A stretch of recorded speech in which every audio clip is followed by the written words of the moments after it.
Muy buenas a toda la audiencia de puroperiodismo.com. Les saluda Edgar Fonseca, editor, en una conversación más de las que periódicamente tenemos desde nuestro sitio Puro Periodismo con personalidades de la vida pública del país, de diferentes campos, político, económico, educativo, social, en fin, judicial, con temas de relevancia nacional. En esta oportunidad conversamos con la magistrada Seti María Bou Valverde, amplia trayectoria en el Tribunal Supremo de Elecciones desde 2004, si no me equivoco, magistrada Bou Valverde, hasta alcanzar recientemente la magistratura titular y a cargo de recientes reformas electorales que pareciera vienen a tratar de poner al día al país en un ámbito en el que Costa Rica es una nación reconocida a nivel global. El más reciente informe de el medio tan influyente como es The Economist colocaba al país en como la segunda democracia de América Latina, la 17ª a nivel mundial con la mejor democracia, según el índice de democracia de The Economist. Es un análisis que se le hace al menos a 165 países, que considera 5 categorías, entre ellas proceso electoral, pluralismo, funcionamiento del gobierno, participación política, cultura política y libertades civiles. Sobre ese tamiz pasa Costa Rica y es reconocida a nivel global, lo cual sin duda alguna, con una calificación de 8,29, es caracterizada como democracia plena por el ejercicio de las libertades civiles y el pluralismo electoral. Fueron las materias más reconocidas de señora magistrada, con 9,71 y 9,58 de puntuación, en un ambiente, en un entorno regional bastante convulso, bastante desafiante para la democracia, para el sistema democrático, de bastante criticismo en algunos sentidos, de bastante ataque en otros sentidos a los valores, a la vigencia de los sistemas democráticos. Y en eso están ustedes como magistrados titulares del Tribunal Supremo de Elecciones, recién pasando un proceso electoral pues nada fácil, complejo, que finalmente se resolvió con los resultados por todos conocidos. Pero ustedes como magistrados del Tribunal Supremo de Elecciones, el pasado 29 de marzo, estamos hablando hace escasas 2 semanas, eh, anunciaron al país una propuesta de reformas electorales, una propuesta que llama la atención particularmente por la oportunidad. Y ustedes lo justificaban buscando un proceso electoral y en particular reformas electorales que usen más transparencia, más austeridad, más equitatividad y oportunidad en cuanto a la participación electoral. La oportunidad de este anuncio, los posibles impactos de este anuncio, señora magistrada, de eso conversamos en este momento desde puroperiodismo.com. Le doy la bienvenida y le doy las gracias por atender la invitación a esta entrevista. Muchas gracias, don Edgar. Tal vez, si me permite hacer nada más una aclaración previa. El tribunal, como usted conoce, está integrado regularmente por 3 magistrados titulares y por 6 suplentes.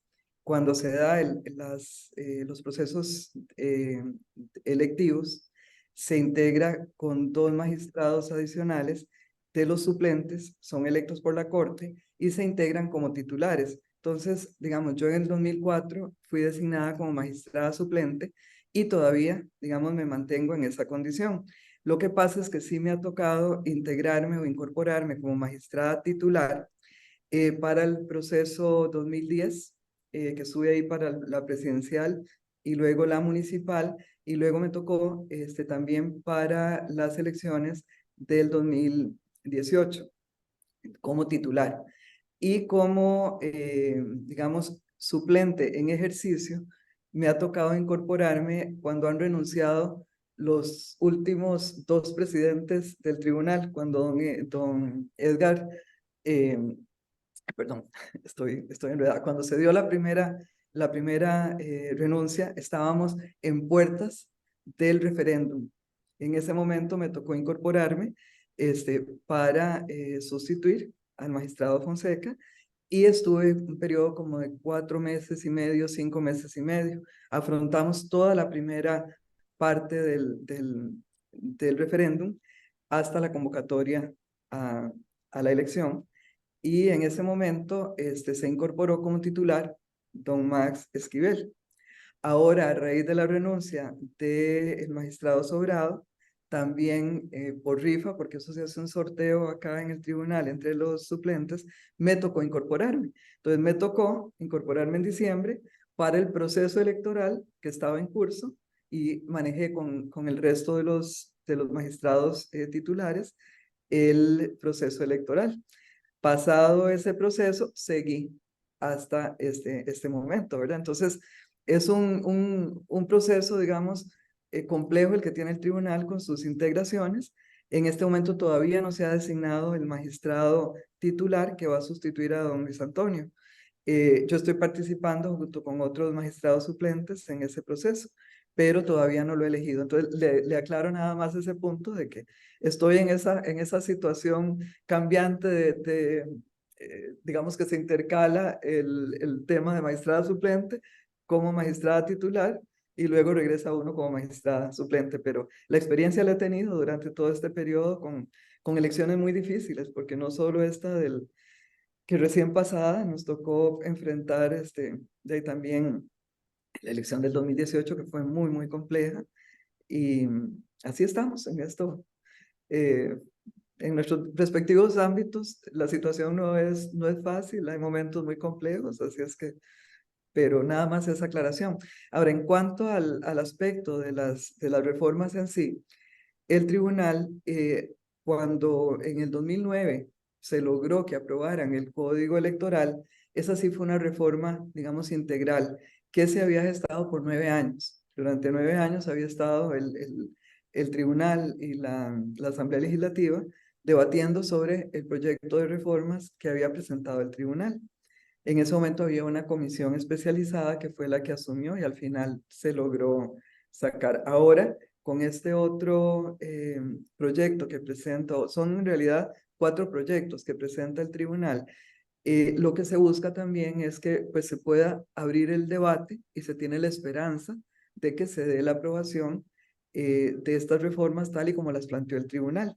Puede ser que usted sabe cómo funciona eso, que se introduzcan cambios dentro de lo que es la potestad del legislador, pero la idea es que tengan digamos, un proyecto serio, un proyecto, digamos, que sea coherente. El tribunal, digamos, tiene la responsabilidad histórica de presentar eh, sus proyectos de reforma, porque no tiene que hacerlo a través de un diputado o diputados que lo acojan, porque no tiene la iniciativa legislativa. Pero entonces lo que se hizo fue eso, trabajar durante todo este año para poder tener este producto y poderlo presentar. Se busca, digamos, como usted decía, ayornar la normativa electoral, porque de ahí los tiempos han cambiado. Lo que era en el 2009 inconcebible, pasa en el 2022 a ser una situación central. Eh, También hubo vacíos que se fueron quedando, que hay que llenarlos. El tribunal, dentro de lo que ha podido hacer dentro de sus competencias, pues ha ido llenando algunos de esos vacíos, pero hay aspectos que definitivamente hay que intervenir, ¿verdad? Vamos en el avance de esta conversación con la magistrada Seti María Bou Valverde del Tribunal Supremo de Elecciones de Costa Rica en conversación con puroperiodismo.com. Esta entrevista estará de inmediato en nuestras redes sociales, en nuestro canal YouTube y en nuestro sitio permanente noticioso puroperiodismo.com, en el cual usted puede encontrar información al momento de los principales acontecimientos locales e internacionales. Las reformas planteadas el pasado 29 de marzo son muy específicas. Primer proyecto sobre la contribución estatal.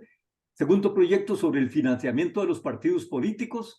Tercer proyecto sobre el régimen de los partidos políticos. Y el cuarto sobre la interacción en las plataformas digitales. Este último, sin duda, uno de los más polémicos porque hemos pasado una campaña y el mismo tribunal está involucrado en una serie de investigaciones sobre supuestos usos irregulares de plataformas digitales, que como usted lo bien mencionaba, señora magistrada, pues es un nuevo desafío al ordenamiento electoral, a la dinámica electoral de nuestros países. Pero vamos por partes. El primer proyecto se va directo al financiamiento, perdón, a la contribución del Estado a los partidos políticos y buscando pues hacer más austera esa contribución. ¿Por qué ese interés tan particular? Bueno, el tribunal ha tenido pues, la experiencia a través de todos estos años de que en realidad los partidos políticos no llegan a liquidar ni siquiera un 10%, o sea, andan muchos un promedio tal vez del 7,07%. Entonces, ¿qué es lo que sucede? Una vez que esas situaciones se concluye el proceso electoral, los partidos liquidan lo que corresponde al proceso propiamente, los gastos de campaña, y luego quedan también la parte de reservas para capacitación y gastos permanentes. Pero digamos, ese financiamiento, que es el financiamiento público, es por el cuatrienio, ¿verdad? Durante esos 4 años, los partidos liquidan sus gastos sobre esos montos aprobados. Entonces, el tribunal lo que hace es plantear una reforma en el sentido de que se disminuya del 19 al 11% esa contribución. Siempre queda un margen pues, para crecimiento, pero la idea es que no tenga que estarse haciendo cada vez que se da un proceso electoral, que la Asamblea Legislativa tenga que definir esos porcentajes, ¿verdad? La idea es tener una seguridad jurídica en cuanto a eso. Ese es el planteamiento. El segundo proyecto va relativamente relacionado porque es sobre el financiamiento de los partidos. Una cosa es la contribución estatal y otra es el financiamiento de los partidos. Y en recientes campañas han surgido muchas quejas, sobre todo en cuanto a estructuras en donde hasta relaciones familiares, estructuras prácticamente consumidas por relaciones familiares, luego llegan y se presentan con sus demandas de gastos ante el Tribunal Supremo de Elecciones. El tribunal ha sido como muy cauto en rechazar ese tipo de demandas. Pero, ¿qué busca también este segundo proyecto en cuanto a controlar, en cuanto a hacer más austero el tema del financiamiento de partidos?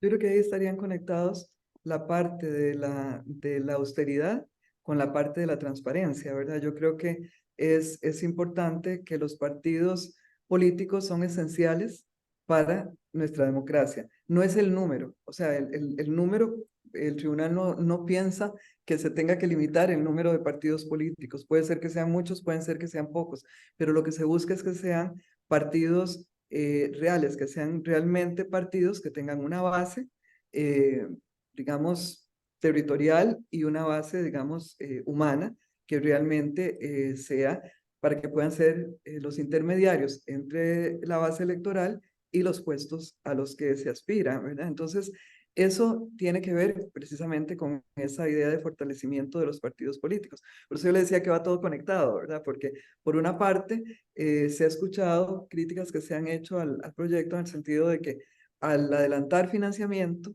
lo que va a hacer es que más estructuras de papel, digamos, surjan y que entonces va a haber una proliferación de partidos.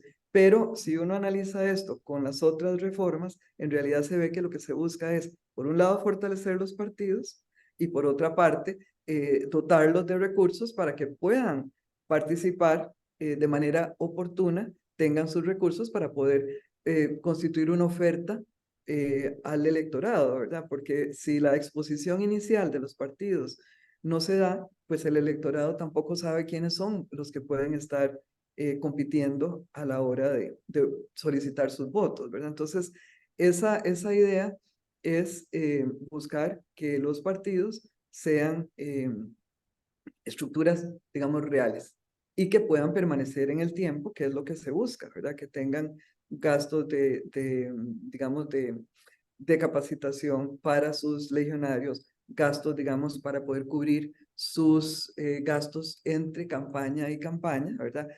apostando a esa estabilidad. En cuanto al tema de que si son, se busca, digamos, en cierta medida, controlar que no se conviertan también estos partidos en clubes familiares, ¿verdad? O clubes de amigos que se puedan favorecer con recursos públicos para poder tener una subsistencia personal. Entonces, ahí es donde se dice, bueno, que no haya contratación en lo que corresponde a financiamiento público.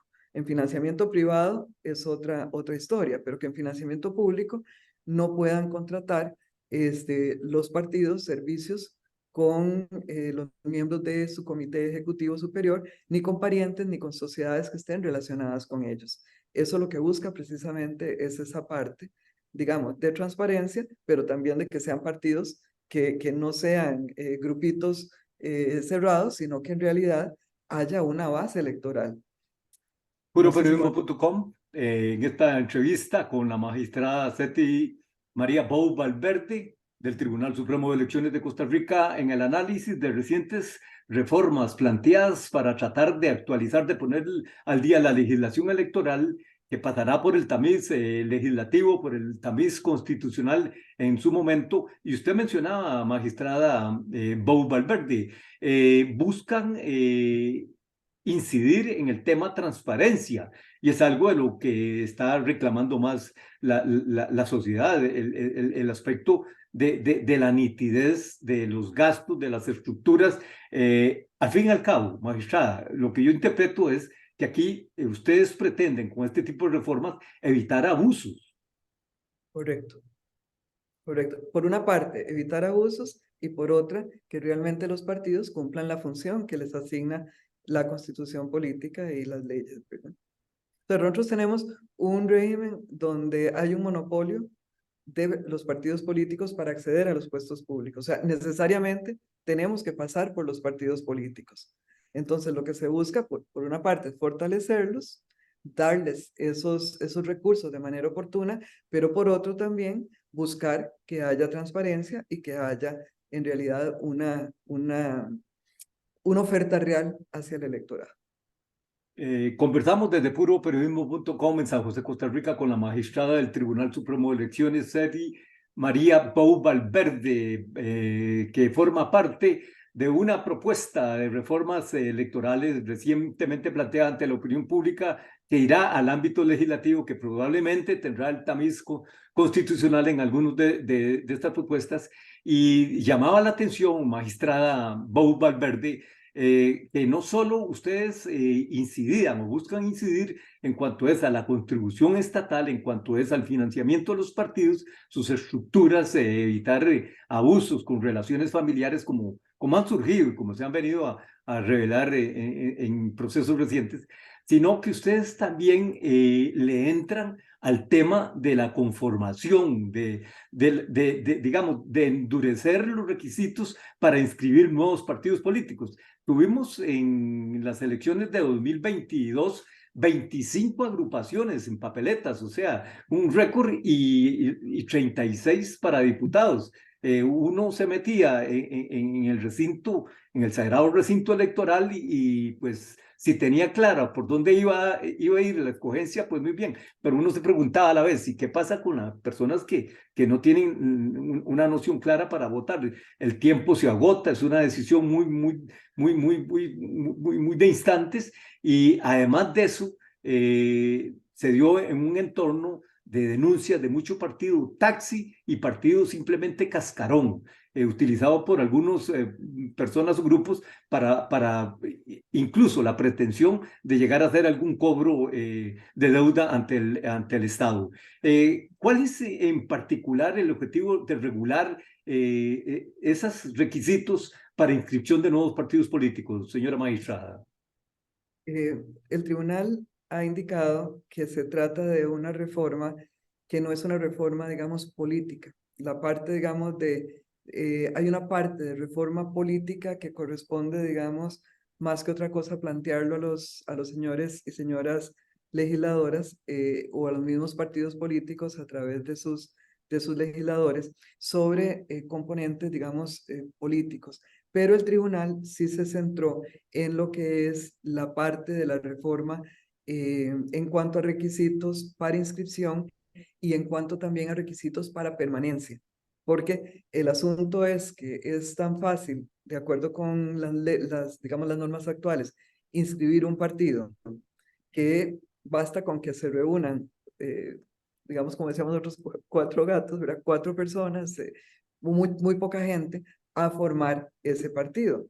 Y luego, una vez que está inscrito, pues tienen 4 años para efectos de no tener que renovar estructuras, o si se iniciaba otro proceso, pues corrían a ver cómo renovaban las estructuras para efectos de poder participar en la siguiente contienda, o a veces en una contienda 4 periodos posterior, ¿verdad? No morían, no había una forma, digamos, de terminar con eso. Entonces, ¿qué es lo que pasaba? Yo me acuerdo de aquella obra de Ibsen en el sentido de que los 6 personajes en busca de autor. Aquí era personajes en busca de partido, y había partidos que estaban a disposición. Incluso se habla de que son 25 los que participaron, pero en realidad fueron 27 los que trataron de inscribirse. A algunos no les dio tiempo porque no habían reformado sus estatutos y tenían todavía las asambleas distritales. Entonces, no les daba tiempo para efectos de poder concluir con el proceso. Pero de estos 25 que participaron, pues sí se dio ese fenómeno. Ya se había dado en la elección anterior, pero con mayor, digamos, exposición en esta. Señora Entonces, magistrada, digamos, un detalle en ese sentido. Ustedes elevan pidiendo la cantidad de firmas para crear un partido nacional el equivalente al 0,15% del padrón electoral. 5.300 personas sería en este momento. ¿Ustedes creen que por ahí se podría llegar, digamos, a depurar un poco más esa obsesión casi que hay en Costa Rica por obsesión? Puede catalogarse como un término peyorativo, pero por crear partidos de toda instancia, de toda característica, pero ustedes creen que pueden llegar a depurar, a regular más esos intentos por sumar partidos, por simplemente sumarlos a un proceso electoral. creo que serían, digamos, 2 cosas que habría que ver. Por una parte, para la Constitución se pasa, digamos, a una mayor cantidad de personas que tienen que estar presentes a la hora de constituir el partido, y ya no se hace por acta notarial, sino por escritura, sino que se hace necesariamente con una asamblea constitutiva que tiene que ser supervisada por el Tribunal Supremo de Elecciones. Pero además, entonces se pasa en realidad a, digamos, no es que se aumenten muchísimo la cantidad de personas que tienen que estar en el momento de la constitución, pero a las adhesiones, que están en este momento en 3.000 para partidos nacionales y para, creo que son 1.500 para las otras 2 categorías.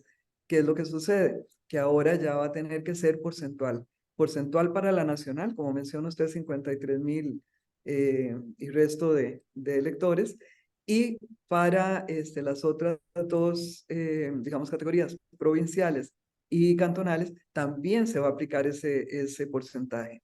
Entonces ya eso pues genera un poco más de dificultad a la hora de formar los partidos, porque además tienen que hacerlo dentro de ciertos periodos.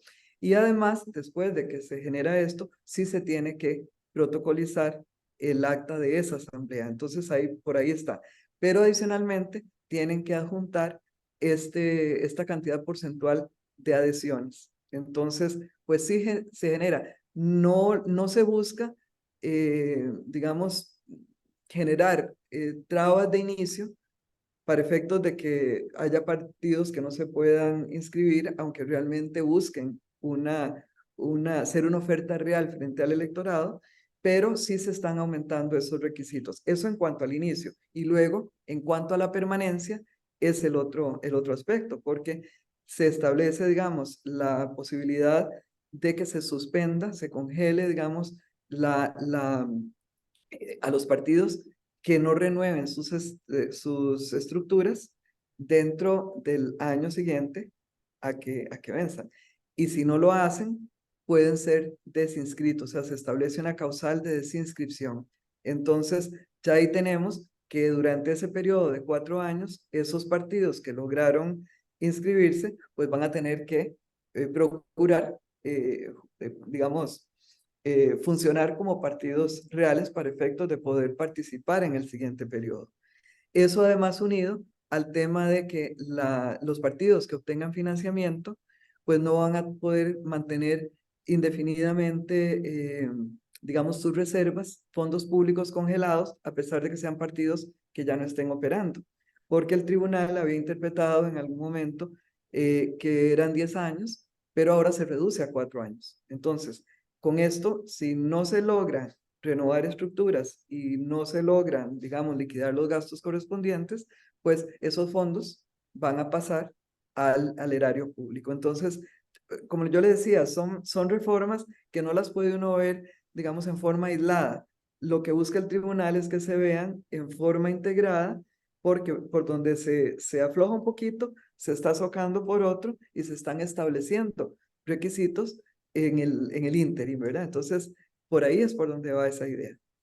Puroperiodismo.com desde San José, Costa Rica, conversando en esta oportunidad con la magistrada del Tribunal Supremo de Elecciones, Teti María Bou Valverde, vinculada a la actividad electoral desde hace 19 años, al menos en cuanto a lo que es la relación institucional y más de lleno como magistrada, tanto suplente como titular, en una reciente propuesta de reformas electorales que llama la atención por el conjunto, como usted bien lo dice, señora magistrada, la integralidad con que se viene a plantear este proyecto, la oportunidad en que se está dando recién pasado un complejo proceso electoral, pero no es solo en el calor de la reciente campaña electoral. Creo que ya de por lo menos los últimos 4 procesos electorales se ha venido debatiendo bastante. Desmenuzando esa propuesta de reformas, llama la atención que ustedes también le entran a los altos costos de las organizaciones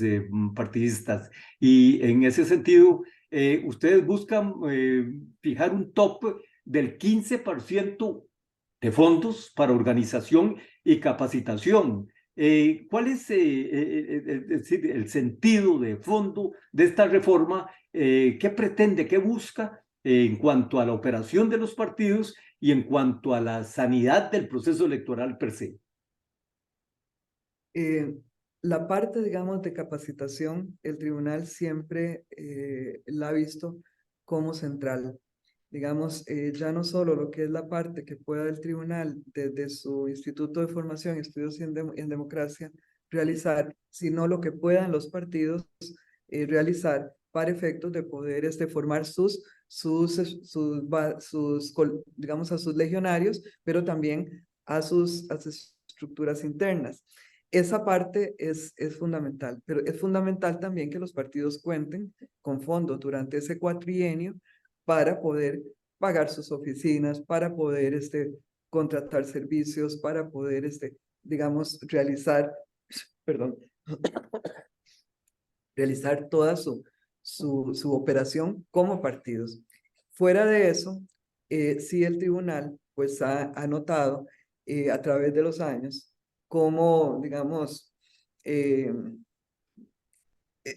espectador de primera línea y además al que le toca, pues, decir sí o no a las liquidaciones que presentan los partidos, autorizar los giros para efectos de cubrir este otro tipo, digamos, de gastos permanentes.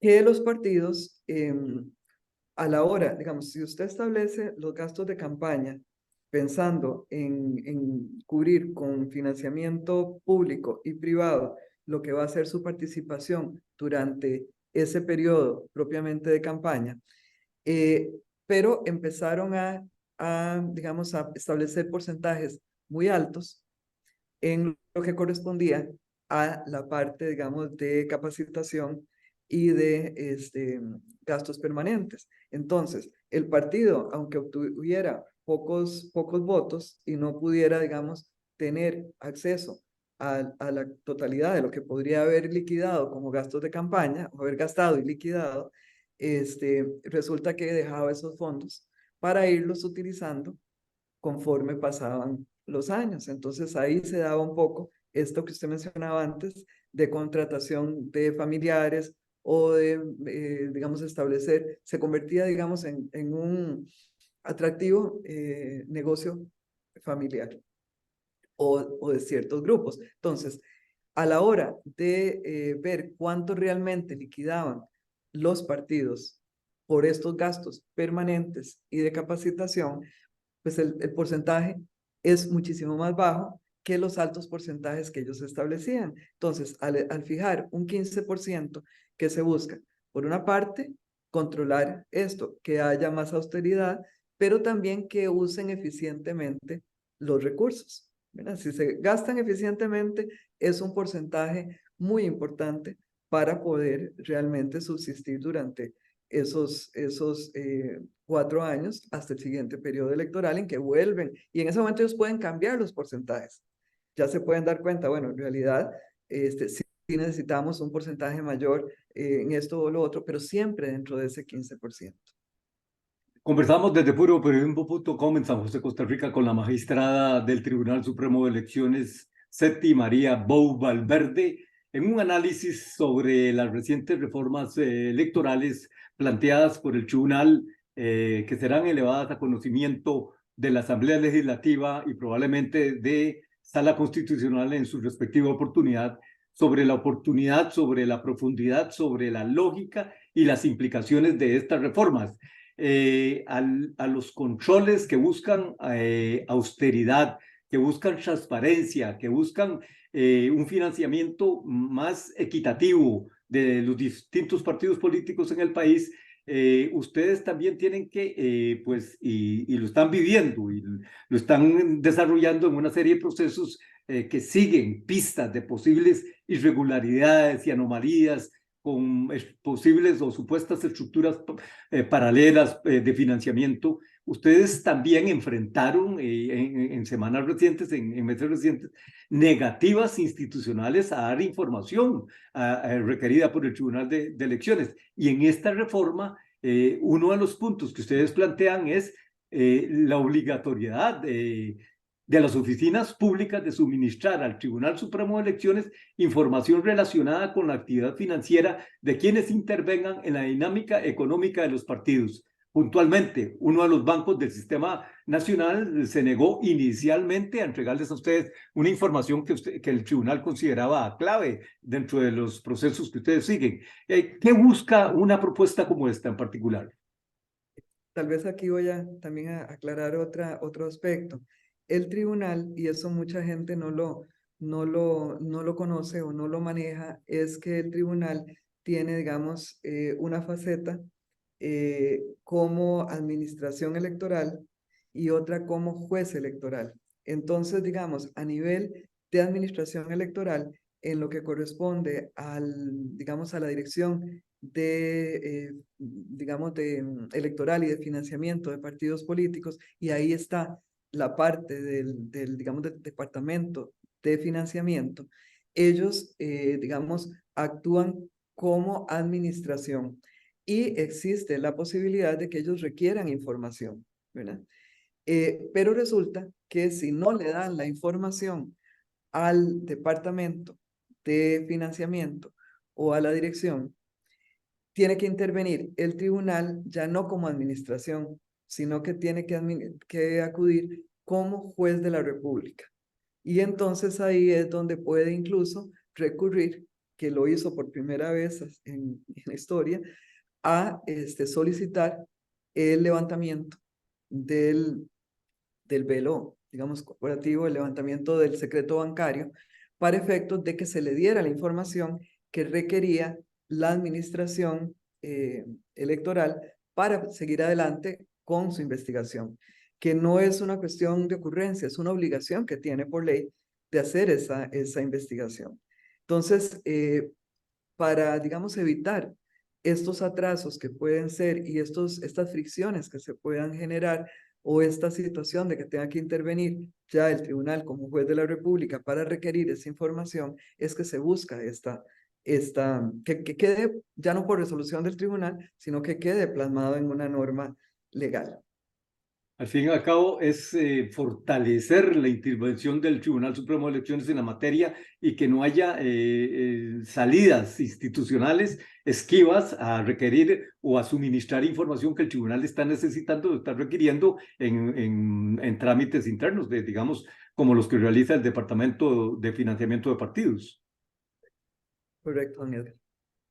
Esa La es, reforma también, dentro de una serie de detalles que uno ha ido, digamos, desmenuzando de la reforma que ustedes plantean, la reciente reforma también le da no solo atribuciones al TSE, sino a los partidos para tomar decisiones que hasta la fecha les impiden tomarlas sus asambleas nacionales, sus asambleas ejecutivas, y nos vamos a un caso específico, el de un diputado ligado a una controversial reunión en un sitio en donde supuestamente luego fue detenido un narcotraficante. El exdiputado, exsecretario general de uno de los principales partidos del país, se resistió a renunciar y el partido no lo podía sacar de su integración. De lo que uno entiende en la reforma que ustedes plantean, el tribunal le está dando más potestades a los partidos para que puedan tomar también decisiones de estas, tratando de sanear estructuras. yo creo que un aspecto que es importante es que en esta materia siempre tiene que haber un balance entre lo que es la autodeterminación partidaria y lo que son, digamos, ya propiamente las disposiciones que pueda dictar el tribunal. Entonces, el asunto es que los partidos pues pueden tomar, respetando normas y, digamos, resoluciones también del tribunal, decisiones para su funcionamiento. Esta era un aspecto importante porque los partidos tenían esa limitación y era porque existía un vacío, digamos, en ese aspecto. Y de ahí el tribunal tampoco puede interferir porque eso, todo, digamos, forma parte de la autodeterminación partidaria. Si ya se cuenta con una norma que faculte a la asamblea partidaria a poder destituir o suspender incluso digamos, sus autoridades internas, pues es una norma que consideramos oportuna. Ya los partidos verán si la aplican o no, porque es discrecional para ellos poder aplicar esa decisión. ¿Por qué Eh, oportuna, señora magistrada? Perdón, ¿Por qué oportuna? no le... ¿Por qué usted dice que consideran que es una norma oportuna de que se garantice? ¿Por qué?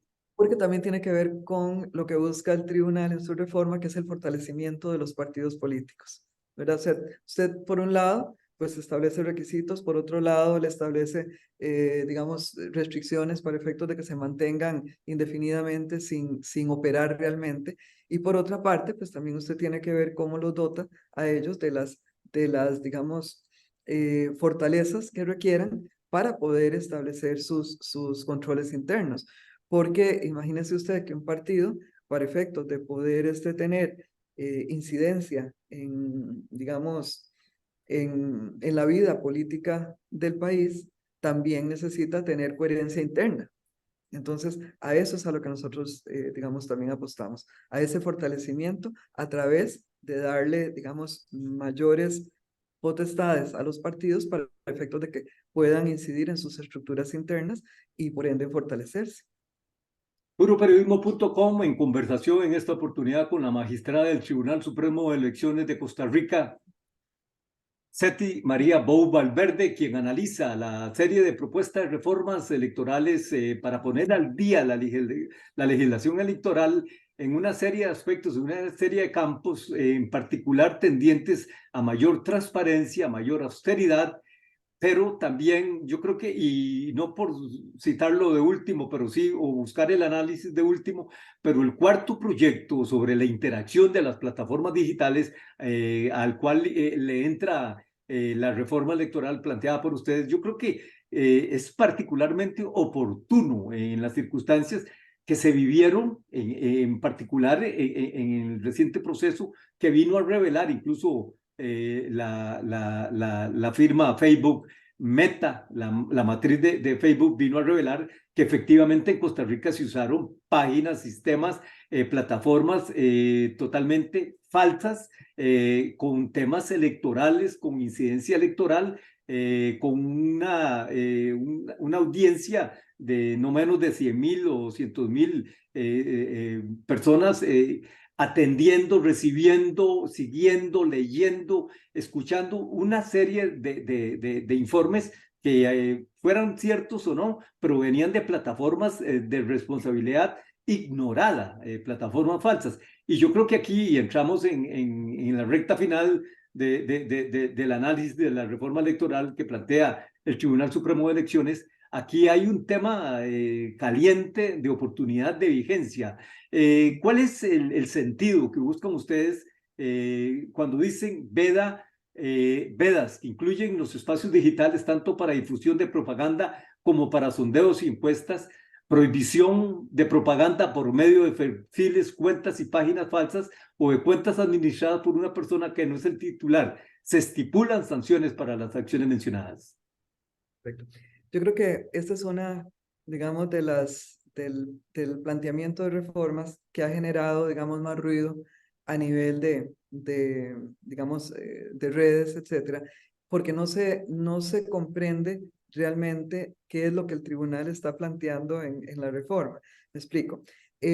No se puede ver como una cuestión reactiva a lo acontecido. Es una cuestión que ya el tribunal venía preocupado desde hace muchos años o desde hace unos años, porque ya se habían presentado situaciones que incidían en materia propiamente de su competencia en materia electoral en Estados Unidos, en México, en Brasil. Entonces, el tribunal ya venía pues viendo en esto. Por otra parte, Permítame una interrupción, señora magistrada, y estamos hablando en cuestión de horas de una conciliación multimillonaria en el sistema judicial estadounidense, una conciliación de 800 millones de dólares, en que un medio fue acusado de difamación, un medio, una de las cadenas más poderosas de comunicación en Estados Unidos, cuestionando operaciones de sistemas técnicos electorales. Entonces, pues vea usted la oportunidad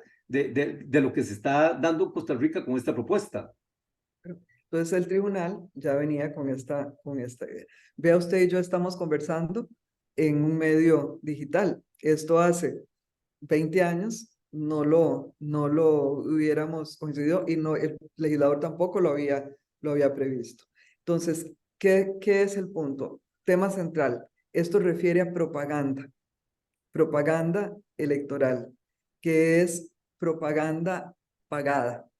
No incide sobre lo que es la libertad de expresión de los costarricenses, de los partidarios de una determinada agrupación. Se centra en lo que es propaganda pagada. Entonces, se regulaba lo que era propaganda pagada en medios tradicionales, pero no se regulaba en lo que son medios digitales.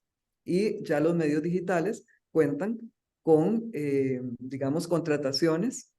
Tal vez funcionan un poco diferente porque no todos funcionan con tarifas preestablecidas, otros van por subasta, pero definitivamente se maneja tanto a nivel de medios digitales como de personas que utilizando digamos, los medios digitales también lucran, porque son personas físicas o son personas jurídicas que sin ser medios formales digitales sí están dentro de esto. Y luego tenemos el tema de las plataformas. Entonces, primero se refiere a a propaganda.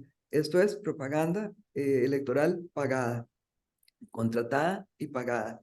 Segundo, no restringe la libre expresión en medios tradicionales o digitales o en redes de los costarricenses y de las personas que interactúan ahí. Por otra parte, lo que se busca es que las regulaciones que resulten aplicables, que se les han impuesto normativamente a los medios tradicionales, pues también sean aplicables a los medios digitales. Eso en cuanto a lo que corresponde a regulación. Cuando hablamos de veda, la veda existe desde muchísimas décadas atrás, y lo que se refiere es a que no se puede hacer propaganda en los días previos al proceso electoral, en la tregua navideña, en las fechas que expresamente se establecen. Entonces, si se da esa propaganda en periodo de veda, ¿qué es lo que el tribunal puede hacer? Si se hace, por ejemplo, en las calles, o si se hace en eso, se hace una solicitud de retiro. Si se hace en plataformas digitales, el tribunal ya tuvo la experiencia en el proceso, digamos, electoral recién pasado, donde se hizo un convenio con Meta, y el tribunal, nosotros estuvimos trabajando prácticamente 24/7, porque a la hora en que se diera, nosotros tomábamos una decisión como juez electoral para solicitar que se retirara o se bajara esa propaganda. O sea, en periodo de veda. Eso no es una veda para la libre expresión. Durante ese periodo la gente puede seguir debatiendo digamos, en recintos privados, puede seguir dentro de eso, pero propiamente propaganda no se puede hacer en ese periodo. Entonces, lo que se busca en realidad era, en el caso, por ejemplo, de las plataformas, teníamos la dificultad de que ellos indicaban, bueno, pero es que en la normativa se habla de partidos políticos. ¿Qué pasa si es un particular el que lo está haciendo o es una empresa? Entonces, lo que se busca es decirle, no, mire, cualquier propaganda que se esté dando en ese periodo de veda, el juez electoral dispone su retiro, porque está violando el periodo de veda que se establece normativamente. Y lógicamente hay sanciones, digamos, asociadas. Entonces no sería tan fácil para los partidos o para políticos o para sus, digamos, seguidores, subir en redes, me refiero a Twitter, Facebook, Instagram, subir mensajes alusivos a estas campañas. Si no es propaganda política pagada, no existe esa limitación. Digamos, acordémonos que todo esto es materia odiosa. Todo lo que es restrictivo de lo que son las libertades y los derechos fundamentales, los derechos humanos, es materia odiosa. Entonces tiene que haber una ley que expresamente autorice una determinada restricción. Por ejemplo, el periodo de veda existe por ley. Ahora, también se incluye lo que corresponde al artículo 13 de la Convención Americana sobre Derechos Humanos, o sea, todo lo que sea una apología al odio, lo que corresponda, digamos, por ejemplo, a violencia política contra las mujeres, etcétera. También, si eso se sube a una de las plataformas o se está dando en uno de los medios, también existe la posibilidad de solicitar su retiro, ¿verdad? Pero siempre volvemos a lo mismo, a lo que corresponde a propaganda política pagada. Entonces, lo que no sea propaganda tendrán que ser las normas, digamos, penales, las normas, digamos, de derecho ordinario, las que puedan ser utilizadas para efectos de poder hacer sus reclamos. Pero lo que corresponde a propaganda política pagada es lo que el tribunal sí puede intervenir. Eso está normado, eso está regulado y el tribunal lo aplica. Eso es lo que tiene que aplicar el tribunal. Pero Correcto. ahora lo que yo le interpreto, señora magistrada, es que el tribunal pretende abarcar lo que no está normado con regulación, con medidas, con artículos que indiquen específicamente qué corresponde a ser vedado, a ser censurado, a ser sacado del aire. Es que, digamos, cuando es veda, estamos hablando de un periodo de tiempo. Lo que Correcto. es prohibiciones sería sobre conductas que se consideran que digamos que son violatorias de la normativa que impera. Entonces ahí estaríamos ya dentro de este otro ámbito. Pero a lo que yo me refiero es que siempre tiene que ser propaganda política pagada. Por ejemplo, si estamos hablando de una cuenta falsa, o de una persona que suplanta, digamos, una identidad, y esa persona no está siendo pagada para publicar propaganda política, entonces ese es otro ámbito de aplicación de la ley.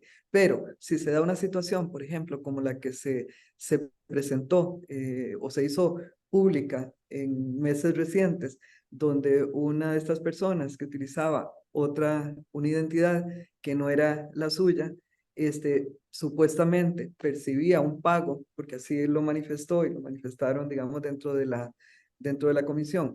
Por eso, ahí estamos hablando ya que me dio un pago y me dio una propaganda, digamos, pagada, propaganda política. O sea, A eso.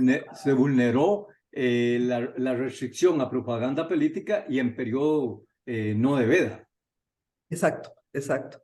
Pero el tema, digamos, acá es que, por ejemplo, un medio tradicional publica un espacio, digamos, político pagado en periodo de veda, o sea, 2 días antes de la elección, ese medio va a tener consecuencias. Pero si eso mismo se hace en un medio, digamos, digital, no tradicional, no formal, y me dio pago y no se hizo, en este momento existe una restricción para poder aplicar una sanción. Entonces, lo que se busca es, digamos, nivelar el terreno para ambos tipos de, digamos, de medios de comunicación. ¿Por qué? Porque cada vez van a tomar más importancia lo que son, o están tomando más importancia lo que son los medios digitales. Entonces, el tribunal es consciente de esto y no puede cerrar los ojos a que esa nueva realidad llegó para quedarse. Y sería una irresponsabilidad no generar esas reformas o esa propuesta de reformas para que puedan nivelar ese terreno, guardando las, digamos, las distancias por las diferencias que se puedan presentar, pero para que pueda haber ese tipo de... ¿Qué es lo que se busca al final?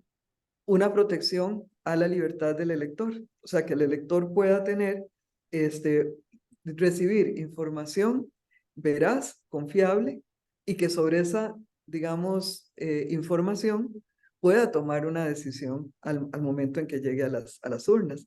Entonces, esa es lo que se busca fundamentalmente. Ahora, eh, podría pensarse que es una meta inalcanzable, ¿verdad? Que es muy complejo, etcétera. Pero, o sea, todo lo que tenga que ver con procedimientos para efectos de establecer sanciones son complejos.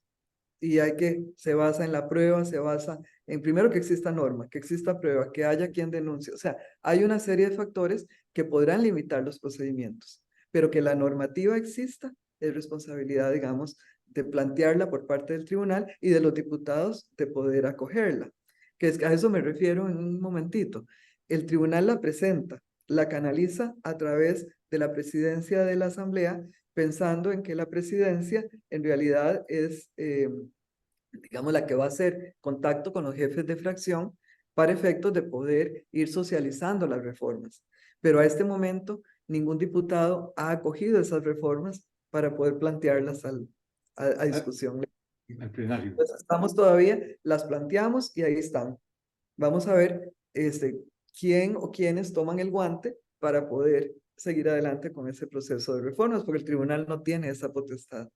Bueno, yo creo que aquí entramos en el punto medular y también en el punto final de la conversación que hemos tenido en esta oportunidad con la magistrada del Tribunal Supremo de Elecciones, Seti María Bou Valverde, quien ha accedido gentilmente a atender una invitación de puroperiodismo.com en una entrevista sobre recientes reformas electorales planteadas por el Tribunal Supremo de Elecciones con miras a procesos venideros en medio de altos desafíos de transparencia, de financiamiento y particularmente de la irrupción agresiva de las plataformas digitales en los procesos electorales, en los que muchos se preguntan si no son procesos contaminados, al fin y al cabo, por la cantidad desbordada de mensajes que se reciben a diario en las redes 24/7. Pero bueno, el punto medular aquí es que es una reforma que de manera integral presenta el Tribunal Supremo de Elecciones,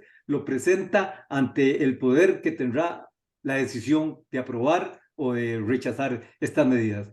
¿Cuál es su mensaje, señora magistrada, para ese poder legislativo de cara a este planteamiento de reformas? Pero yo creo que como miembros de los supremos poderes tenemos una responsabilidad propia de nuestra función y de nuestro cargo, cada uno dentro de nuestro ámbito de competencias. O sea, ese respeto a las competencias de cada uno de los poderes es fundamental en una propuesta de reformas como esta. Definitivamente, el tribunal cumple con su deber de presentar esas reformas, considerando cuáles son las que, de acuerdo a su experiencia y a su competencia, considera que son oportunas plantear en este momento. El Poder Judicial tendrá que valorar en el momento oportuno para ellos para poderlas poner dentro de la corriente legislativa, si es del caso hacerlo. Y posteriormente, hay una cosa importante, cuando se nombre una comisión, por ejemplo, especializada, el tribunal puede dar el acompañamiento técnico. Así se hizo cuando se dio el planteamiento de la reforma al Código Electoral, cuando se dio permanentemente durante esos 9 años que duró la discusión, estuvieron funcionarios del tribunal acompañando a los señores y señoras diputadas y a los miembros técnicos de la comisión para efectos de poder aclarar dudas, etcétera. Eso sin perjuicio de que en algunos momentos los legisladores pueden venir acá o nosotros podemos ser llamados allá para efectos de poder aclarar algunos puntos o poder hacer esto. O sea, yo creo que aquí tenemos que ver dentro de lo que es eso respeto a las competencias de cada uno de los, digamos, órganos de los supremos poderes, ese acompañamiento es fundamental. O sea, este es un proyecto que se plantea como un proyecto país. O sea, es algo que a todos nos afecta. No es una cuestión que solo al Tribunal Supremo de Elecciones interesa. No, interesa a los señores diputados, interesa a los partidos políticos, interesa a los señores magistrados de la Corte Suprema de Justicia, porque eventualmente ellos van a tener que conocer cuando se hacen consultas previas o si surge en algún momento una, una necesidad o plantean posteriormente una acción de inconstitucionalidad. Entonces, a todos nos interesa, don Edgar. Y por supuesto, el acompañamiento de los medios y, digamos, de periodistas responsables y serios, como ha sido usted para nosotros, es invaluable. Muchas gracias por esa referencia, señora magistrada. Llegamos así al final de esta conversación con la magistrada Seti María Bou Valverde del Tribunal Supremo de Elecciones de Costa Rica. Usted acaba de hacer mención y en este punto final de que es una reforma que afecta a muchos sectores, a muchos actores, pero al final del camino, señora magistrada, esto se resume a una palabra: afecta la vigencia de la democracia. Si yo le preguntara como pregunta final, a pesar del reconocimiento global a la democracia de Costa Rica con la que iniciamos esta conversación, ¿cuál es su particular inquietud de cara a este sistema democrático costarricense? Bueno, yo creo que de las cosas que más pues puedan preocupar a nivel, digamos, interno, porque tenemos en lo externo muchas situaciones complejas. Nosotros no estamos aislados del mundo, estamos inmersos en una realidad mundial. Yo creo que es fundamental el que las personas se puedan volver a conectar con los partidos políticos. No importa con cuál partido político, por eso tenemos una pluralidad ideológica y un respeto a las diferentes posiciones que existan dentro digamos, del ámbito político. Pero el hecho de que las personas puedan volverse a conectar con los partidos políticos, puedan pensar, es válido, yo quiero entrar dentro de un partido político, eh, tal vez no voy a ser candidato, tal vez no voy a llegar a un puesto si soy candidato, pero yo puedo seguir trabajando de base, puedo seguir aportando, puedo incorporarme a la parte, digamos, de replanteamiento ideológico o trabajar en otros campos. O sea, el hecho de poder trabajar dentro de un partido político en apoyo a los partidos políticos es fundamental. Para efectos, digamos, nuestros, las elecciones son, digamos, técnicamente impecables, como han dicho los organismos, digamos, de veeduría internacional. Nosotros nos sentimos satisfechos. No significa que nos durmamos en los laureles, porque siempre consideramos que, y esto es parte de lo que consideramos importante, que siempre se puede mejorar. No podemos ser estáticos, tenemos que ir adaptándonos pero manteniendo siempre lo que son, digamos, las líneas que sentó nuestro constituyente originario. Esos frenos y contrapesos que se establecieron ahí deben estar vigentes. Y la parte, digamos, de lo que corresponde, de lo que ellos diseñaron, bueno, en Costa Rica se debe acceder al poder a través de una oferta partidaria. Entonces, necesitamos volver a entusiasmar a las personas con esos partidos políticos. Ese es un sueño que yo tengo, ¿verdad? En ese sentido, y creo que tenemos que trabajar todos para eso. O sea, no puede haber seguir existiendo esa apatía que se habla del abstencionismo. Yo digo, una cosa es el abstencionismo cuando yo voy a votar, pero es que estamos dejando de lado lo que es la participación en las estructuras partidarias. O sea, eso es, usted y yo somos contemporáneos, don Edgar, usted se acuerda cómo uno se entusiasmaba aunque no tuviera una militancia política con los procesos electorales, a nivel de universidad, a nivel de esto, que los padres de uno no pertenecieran a ninguna, uno veía en qué forma se abría un espacio para poder participar. Eso definitivamente se ha perdido. Y creo que yo siento que todavía estamos a tiempo de poder transformando y modificando, porque no son las mismas realidades que se dieron hace unas décadas, pero hay que ver cómo ayornamos también esa parte del entusiasmo en la participación a nivel de partidos políticos.